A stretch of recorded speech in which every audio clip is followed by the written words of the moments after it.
The film begins as Ray King is at a bar during bingo night. A young woman, Anais, enters and approaches Ray's table, while some guys working for a man named Burke are keeping an eye on them. Ray presents Anais with a photo of a family from El Salvador, the Sanchez's, whom she believes Ray is asking her to kill. He says he wants her to help find them, as he was hired by the father of the wife, Edith. Ray is alerted to the presence of the other men and tries to flee the bar. He fights and kills 2 men in the bar before the patrons start to flee in a panic. Ray runs into the street where he is gunned down. Treasury Agent Marybeth Medina learns of Ray's death and goes to the morgue to identify his body. On his arm, she finds "Find the Accountant" written. Christian Wolff is communicating with his handler Justine just before he is set to go to a round of speed dating. The women all specifically line up for him until they actually meet him, and they find that Chris has made up his own dating algorithm to determine his match. He ends up putting them all off with his behavior. Burke and his top goon Cobb are talking at their worksite over Ray and Anais.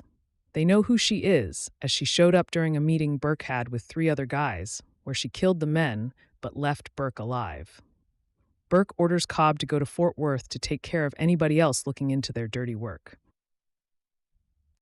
Marybeth begins her investigation on whatever Ray was looking into. After finding documents related to Chris, she contacts a neuroscience academy connected to him. Justine overhears on the other end from Marybeth that Ray has been murdered. Marybeth is later found by Chris in a parking lot. They look into Ray's pictures and research, finding several pictures of dead Chilean ex-Special Forces guys, as well as a tax return from Edith Sanchez.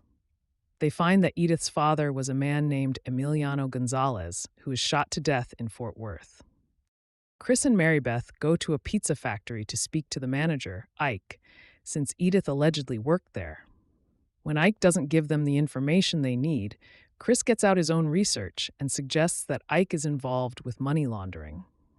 Ike gets in Chris's face, leading to Chris twisting his finger and then fighting off a few employees coming to Ike's aid. Eventually, Chris gets Ike to admit that he gets money from a man named Tomas, who is involved in trafficking women. Chris's brother Braxton is in the process of trying to adopt a corgi puppy, but the lady at the adoption agency tells him he cannot pick the dog up earlier than promised. He later goes on a job to kill some guys when he gets a call from Chris asking for his help. Brax is reluctant since his relationship with his brother has been strained, but he eventually relents and goes to meet him. Brax meets Chris and Marybeth at a motel, where the brothers wait in a room for 3 women.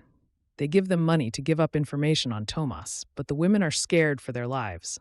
2 of them leave, but one stays behind and asks for extra payment to get her away from Tomas.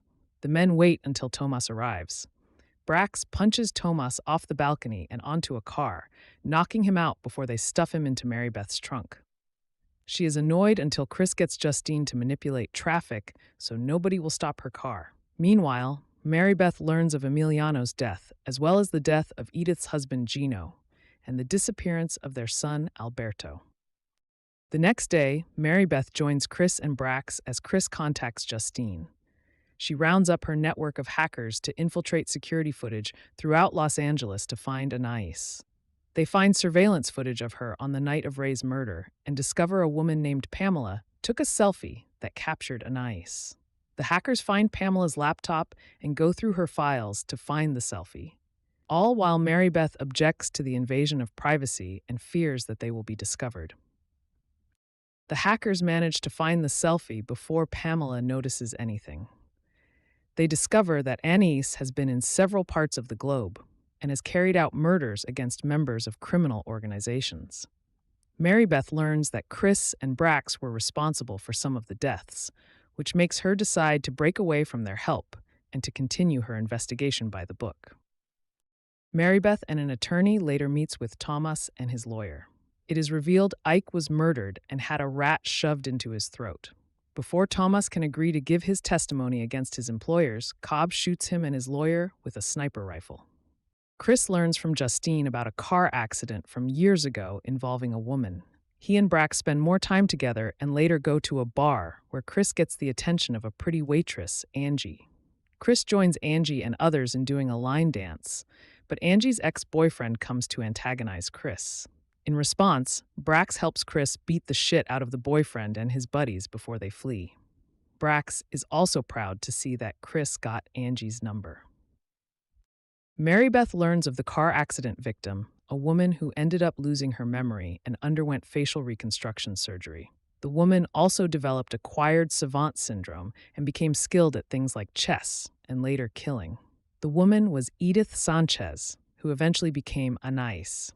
She became violent and attacked a guard before escaping her facility.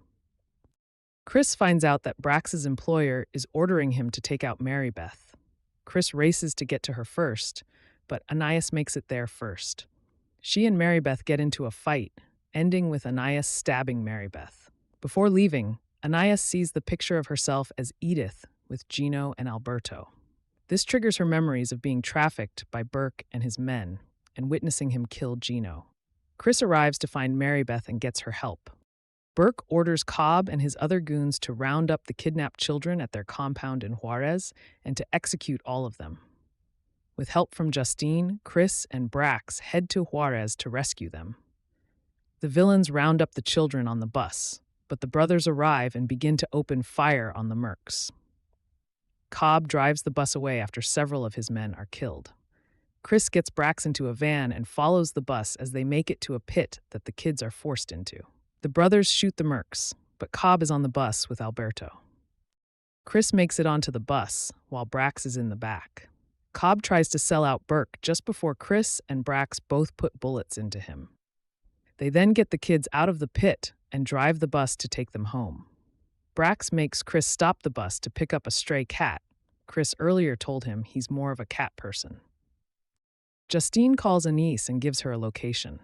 There, she finds Burke, coming out of the shower. He realizes she is there for him, and she grabs a large knife and follows him. Marybeth returns to work after recovering. She contacts a number that Justine is listening in on to thank her for helping save the kids, and that Ray would be proud. The hackers are seen putting together a room in their hideout for Alberto, who is being taken to them by Chris and Brax.